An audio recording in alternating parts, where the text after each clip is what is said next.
Bonjour, nous allons étudier ensemble la deuxième sikha de la paracha de Tazria dans Chalek Chav Zayin de l'écouter sikhot.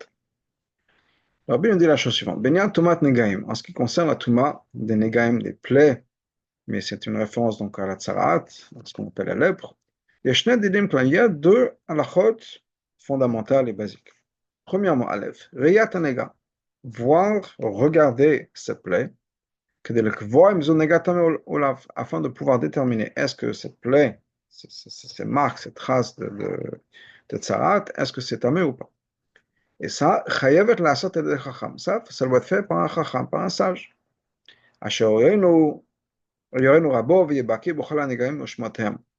Quelqu'un qui a, qu'on appellerait de nos jours Yoshimush, qui a été enseigné par son maître, et qui est baki, qui connaît toutes les sortes d'afflictions, de plaies, v'shmotehem et leurs noms, Negai Adam, que ce soit les plaies qui concernent les êtres humains, Kulam, tout ça, Negai Bgadim, les plaies, ces afflictions qui peuvent toucher les vêtements aussi, parce que Tsarat peut être pour les vêtements aussi, et Negai Batim est sur les maisons aussi. Achacham et le Chayav le Dafka Kohen. Ce Chacham-là, cette personne-là qui a reçu ce Shimosh, qui a appris de son maître de reconnaître toutes les sortes d'afflictions, qu'est-ce qui est tamé, qui est pas tamé, etc.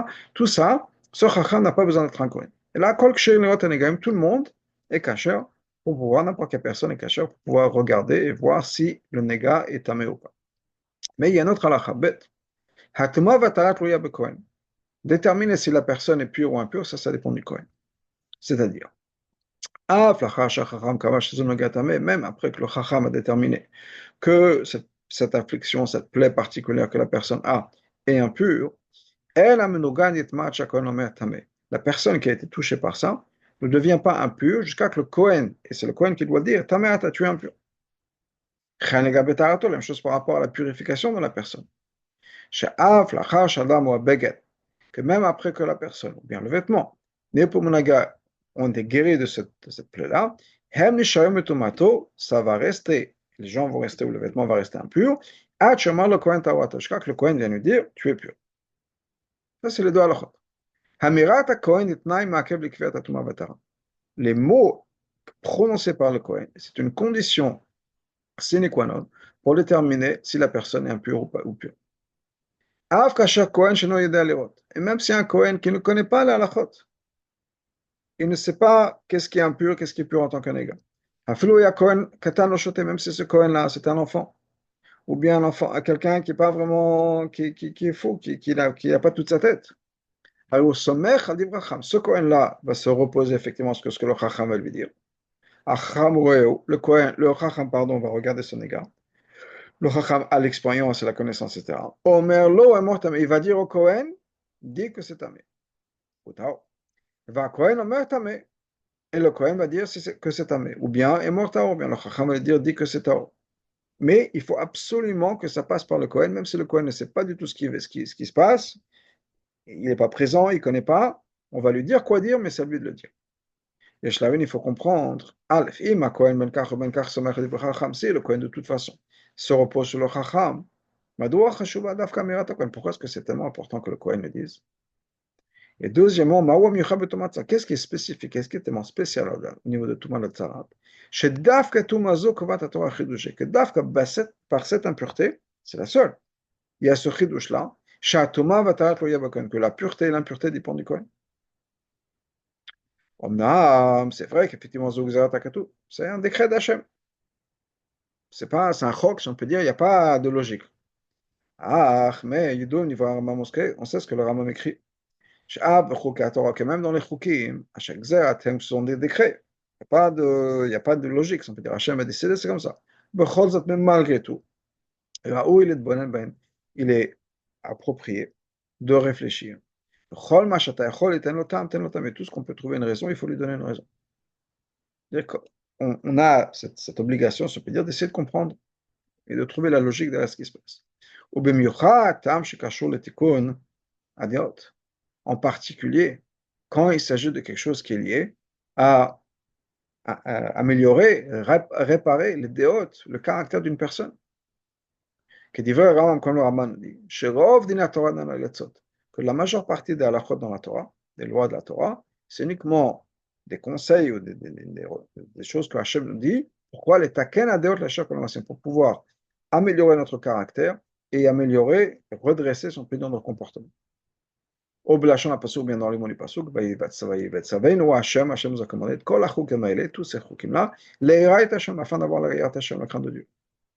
Donc, on a besoin d'avoir tout ça, Ora Benyan Shetir Shemaim. Quelle est la leçon dans ce qui concerne Yirat Shemaim qu'on apprend de cette halakha, je vais dire bizarre, que c'est Dafka le Kohen qui doit être la personne qui va dire pur ou impur. Achidush Hakerev Torah. Le chidush essentiel dans la Torah, Shatuma v'tarat lo yiba Kohen, que le fait que la pureté et l'impureté dépendent du Kohen. Eno mitbate b'pashtut, rak b'tarat atzam metzorat. C'est pas juste dans la purification du Metzora. La bekach shak Kohen metama.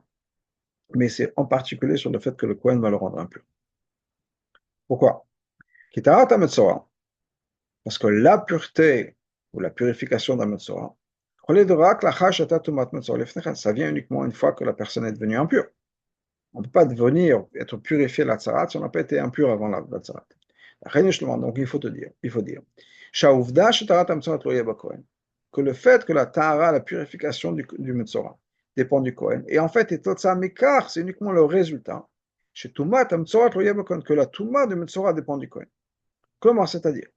Étant donné que la Touma est uniquement décidée et établie par le Kohen, c'est le mot que le Kohen qui va prononcer ces mots-là. Et donc, la purification doit se faire aussi par le Kohen. C'est le Kohen qui l'a dit, si on peut dire, c'est au Kohen de l'arranger, de changer, de réparer, si on peut dire pas réparer, mais d'enlever ce qu'il a dit. Dans des mots qu'on voit des fois dans la Gemara, pêche à sawa pêche et tir. Donc ça, le chidouche, il n'est pas tellement là. Le chidouche, donc, il est plus dans la pêche à ça. Le fait qu'un Kohen, c'est le Kohen qui doit rendre impur. Car donc, c'est encore plus difficile de comprendre. Si le chidouche était effectivement la tara, la purification, on peut comprendre pourquoi ça dépend d'un Kohen. Pourquoi? La keuna, c'est lié à la pureté. Comme la halakha nous dit, chez le Kohen, un Kohen n'a pas le droit de se rendre impur. Et tout un tas de lois qui sont liées à ça. Donc c'est pour ça que les Kohanim, ce sont d'Afka, eux, qui vont apporter la Tara, la purification au peuple juif. Mais pourquoi est-ce que c'est le Kohen qui doit faire en sorte qui va amener, pas faire en sorte, qui va amener à ce résultat qu'un Metzora devienne impur? Yesh le donc on peut dire. Une des explications est la suivante. Le tomate Metzora, dans cette impureté de Metzora, il y a une chumra là qu'on ne trouve pas dans d'autres tomates. Qu'est-ce qui est marqué? Badad yeshem mechutz lamachane moshavu. Cette personne-là, le Metzora, doit être isolée, seule, à l'extérieur du camp, à l'extérieur là où il habite. C'est-à-dire, atame nishlach mechutz lashesh machanot. Ce tamé-là va être renvoyé à l'extérieur des trois camps. Les trois camps, c'est-à-dire Machane Shechina, Machane Levia, Machane Israël. Donc il n'a pas le droit d'entrer dans le Beth Amikdash, il n'a pas le droit, et il sort de la ville, il sort du Machane, même Israël. Même une fois qu'il est sorti et qu'il est avec tous les impurs, Badad Yeshev, il va être seul, isolé. Même s'il va être avec d'autres personnes qui eux aussi doivent être renvoyées du camp, il n'a pas le droit d'être avec eux. Et le Rabbi nous dit dans la 16, il est non seulement isolé, mais il est des autres impuretés, des autres gens qui sont impurs, mais même d'autres Metzoraim. S'il y a d'autres Metzoraim là-bas, il n'a pas le droit d'être avec eux. Il faut qu'il soit seul. Klomar, je reviens dans le texte, cette personne-là doit être rejetée même à l'extérieur des autres tamés.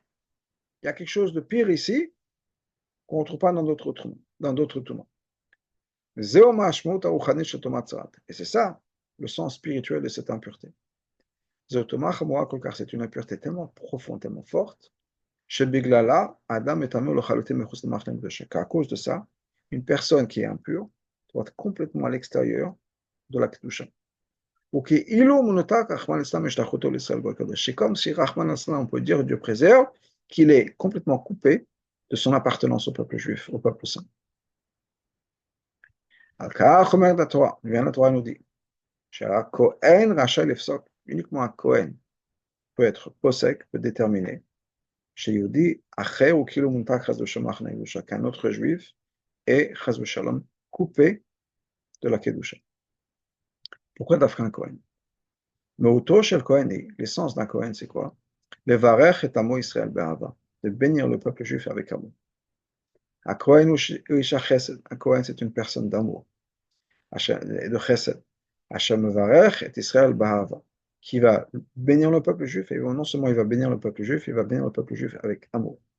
Car il doit commencer. C'est une condition essentielle, et sine qua non dans la bracha de Birkat Kohanim. Cette bracha doit être faite avec amour. Si cette condition-là, de faire une bracha avec amour, n'est pas présente, c'est-à-dire que le Kohen ne ressent pas l'amour pour la personne, pour les gens qu'il va bénir, le Kohen se met en danger. C'est daf parce que le Kohen c'est justement une personne de chesed.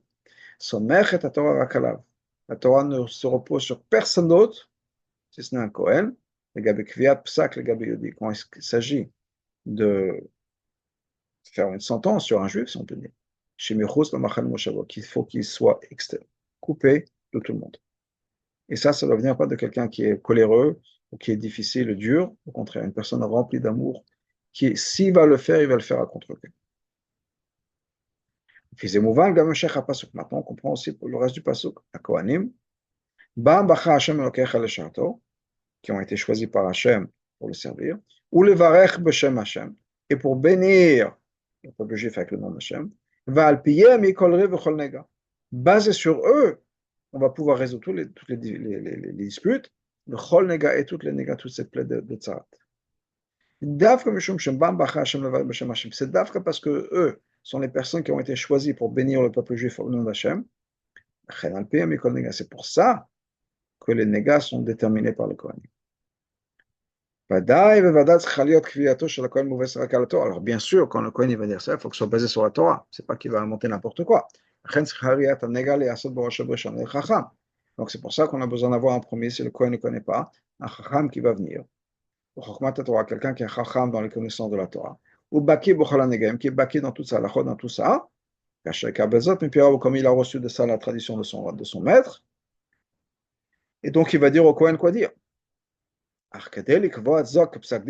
quand il faut passer à l'action, dans le psak-din, que cette personne doit être exclue du peuple juif, mise à l'écart, il faut que ce soit un Kohen, une personne de chesed. Qui c'est dafka cette personne-là qui va ressentir la gravité chez l'autre psak-din kazel yudi acher, de faire un psak pareil sur un autre juif. C'est pour ça que le Kohen, qui est une personne d'amour encore une fois, ne va épargner aucun effort. Il va vraiment poser des questions et interroger le Chacham. Est-ce que tu es vraiment sûr de ce gars-là par rapport à ce psak? Il va vraiment pousser le Chacham à juger comme il faut et comme le pasuk de Veshavtu et sauver la personne. Donc il va vraiment essayer de faire tout ce qui est possible pour trouver, disons, ce qu'on appellera un genre un éther pour la personne, bien sûr dans la Torah, dans les règles de l'Halakha. Mais de Mela Yedoua, ça ressemble à l'exemple qu'on a connu.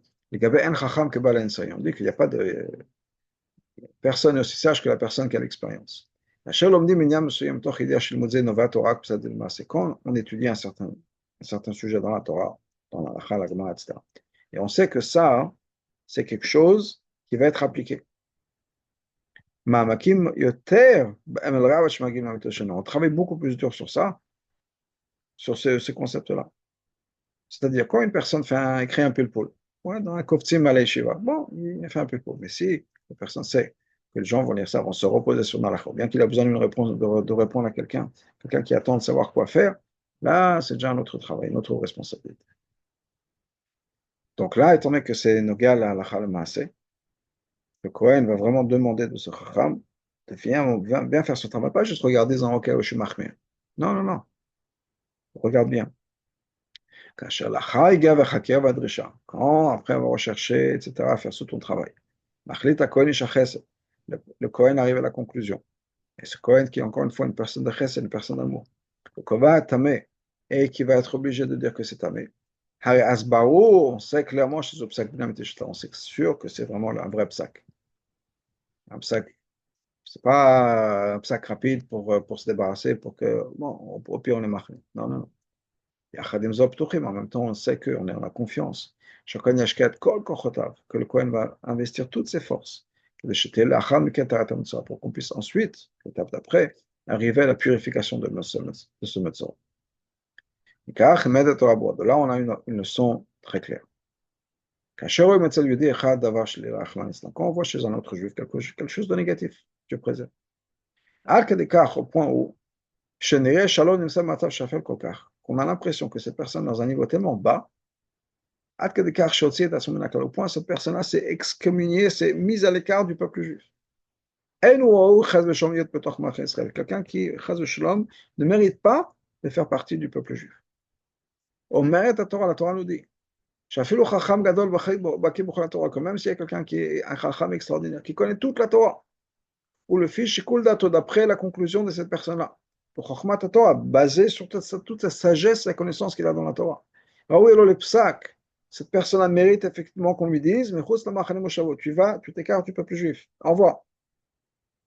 Allez, avant qu'on passe à l'action, et qu'effectivement qu'on dise à un juif, au revoir, tu n'as pas ta place parmi nous, il faut qu'on regarde vraiment bien profondément. Quel est mon niveau, mon degré de chesed et de Avat Israël? On a besoin de faire une introspection. D'où ça vient le fait que je rejette cette personne-là, si on peut dire, ou que je pense que cette personne-là doit être rejetée, d'où ça vient? Si, il manque un peu d'Avat Israël. Il n'y a aucune justification de pouvoir déterminer qu'un juif n'a pas sa place parmi le peuple juif. Il est possible que la raison pour laquelle cette personne-là arrive à cette conclusion, c'est pas juste parce que la Torah nous dit. Peut-être que ça vient de certaines midot qui n'ont pas encore été travaillées. Il y a quelque chose, on se sent attaqué, il y a un peu quelque chose à l'intérieur de nous qui fait que. La Torah nous dit, l'affliction, la plaie elle-même, c'est pas ça qui va créer la Touma. C'est-à-dire que la personne peut avoir ça de la tête aux pieds, effectivement, la minute d'après, le Kohen va le voir, il va dire au revoir. Mais pour l'instant, avec le même problème, la personne n'est pas impure. Et la kviato v'mirato shel Kohen, ça doit être le fait établi et déterminé et prononcé par le Kohen. Et c'est cette personne, encore une fois, qui va nous dire tameata, tu es impur. C'est ça qui va déterminer la Touma Tzora. Donc, qu'est-ce qu'on voit de là? Chez Misheneno Kohen, si quelqu'un n'est pas un Kohen, c'est-à-dire quelqu'un, c'est quoi un Kohen? Isha Chesed, quelqu'un n'est pas un homme de Chesed, une personne de Chesed. Le Koval Gabi dit et qui va parler de quelqu'un d'autre, il va lui dire que cette personne n'a pas sa place parmi le peuple juif, dans le camp du peuple juif. Omer Devashek, il dit quelque chose de faux. Parce que même le Chacham qui vient voir, si on parle vraiment au niveau de la halakha du Metzora, un Chacham qui voit le Metzora, et qui voit effectivement que la personne a le tsarat, etc., et qui dit que si le Chacham dit tu es tamé, il n'y a rien qui se passe, c'est pas vrai. La personne ne sera pas tamé. Et même si on attend le Kohen, il est dans un embouteillage, il n'arrive pas tout de suite, etc., c'est pas, le Kohen dit, ouais, moi je dois pas, le Chacham dit, moi je dois partir, je te dis exactement que la personne est tamée. Non, il n'est pas tamé. Donc c'est pas vrai. Et dans ce cas-là, à Omer Devashek, car si la personne, ce Chacham-là, juste basé sur la connaissance, ça veut dire qu'il est tamé, c'est un mensonge. S'il a un mensonge, ou Metzora, dans ce cas-là, lui-même, il est Metzora. Motzi chez moi, il dit quelque chose de pas vrai sur la personne. Que des vrais Chazal, comme le Chazal nous disent, à la pasuk Zot yeh Torah Metzora, c'est ça qui va être la loi des Metzora. Zot yeh Torah shel Motzi chez moi. Voilà la loi de quelqu'un qui va créer, qui va dire des choses de pas vraies sur quelqu'un. Non seulement il parle de la shonara à quelqu'un d'autre, et la shonara, c'est du la shonara, parce que la shonara, c'est quand on dit la vérité. Pour ça, il y a les negaim et la tsarat. Mais au moins, c'est la vérité, si on peut dire. La Houaf Motsi Shema, mais cette personne est en train de dire quelque chose qui n'est pas vrai. Omer Shekel Chavor, il dit un mensonge sur son ami parce que la personne n'est pas tamée. Il peut dire tamé parce que j'ai vu la tzarat, etc. C'est pas vrai. Maï Takanato, dans ce cas-là, cette personne-là, qui va aller un peu trop vite et qui va dire des choses sur les gens alors qu'ils ne sont pas encore vrais dans le sens si ça ne vient pas d'un endroit d'amour et de chesed, qu'est-ce que cette personne peut faire? Il faut s'isoler. Tant qu'on n'a pas pris cette habitude de regarder un autre juif avec un regard positif, Allah, dans ce cas-là, qui se sépare des autres, qui ne sont pas impliqués. Si c'est son regard sur les gens, eh ben, qu'il soit tout seul. Et qui ne va pas atteindre à ces personnes-là, peut dire la shonara en disant la shonara du motzi shema. Une fois qu'il sera guéri de cette affliction que lui là, qui est d'avoir un regard négatif sur les gens, dans ce cas-là, il peut revenir et il sera guéri. Allez, quand on aura le vrai Avat Israël, une manière d'Avat Chinam, mais dans ce cas-là, on va pouvoir annuler ce qui a causé la galoute, qui est Sinat Chinam, cette haine sans raison. Qu'on appelle aussi la tzara. Dans ce cas-là, tout de suite va venir la vraie Géoula, l'aider Mashiach Tzidkenu b'meher biyameinu mamash.